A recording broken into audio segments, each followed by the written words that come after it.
Hi, everybody. This is your lesson for this week. It's a one-line drawing made into sculpture. It's going to take the 3 little pipe cleaners that I put in your art packet or any kind of wire that you have. Because what we're going to do is you can make a drawing first, or you can just play around with wire and make it into a sculpture. These are some sculptures made by other people. This is a one-line drawing. It's a musical trio made by the artist Wasco. There are 3 people there. There's a guy on the left with a bass guitar. It's just 3 lines. His head's up at the top.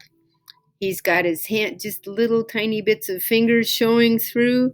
And then the guy in the middle is playing the drums. And the guy on the right is playing the saxophone. This is a quartet by the same artist. So there's a guy on the left. He's playing the bass guitar. And it's kind of hard to tell where exactly his head is.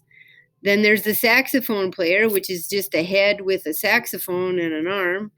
And then there's the guy playing the drums again, third one over. And the guy way over on the right is playing the piano. So Wasco stands for walking around, checking stuff out. These are drawings that I make as I'm walking around, checking stuff out. It's all about getting there and finding cool stuff. A hot dog stand, a cool old building, an old bar, a country fair, a rusted out truck, old people, dogs, whatever is cool and has soul. This is another wire sculptor, Alexander Calder.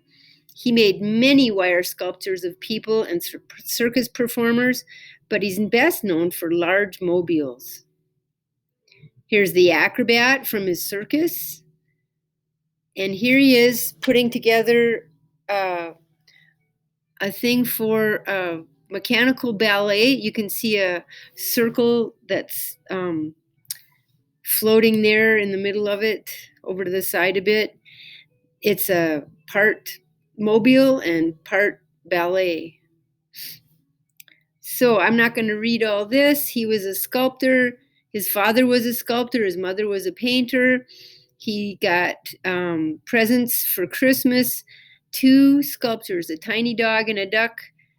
And the duck moves, it rocks back and forth, and he just went nuts. He loved it.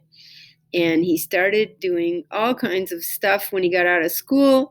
And then he started making all these things.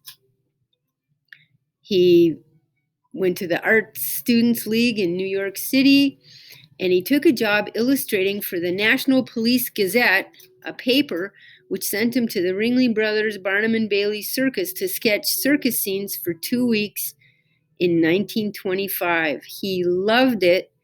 And he started making his circus. And here it is. Here's the ringleader, the guy in charge of the circus. He's all made out of wire.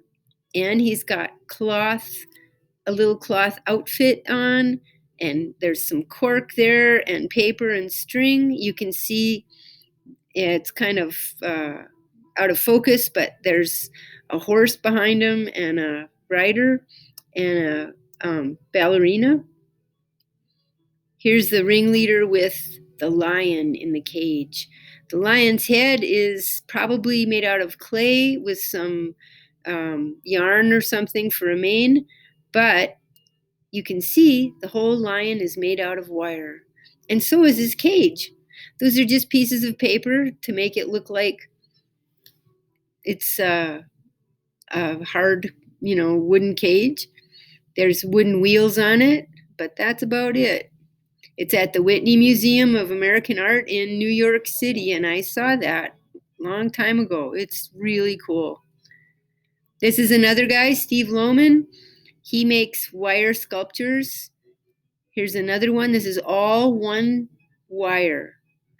So it comes up, it starts at the back of his head and goes around, goes back down, comes up, makes the guitar, turns into his legs and a chair or a stool. Here's a trio of musicians, and it's all one wire, all interconnected.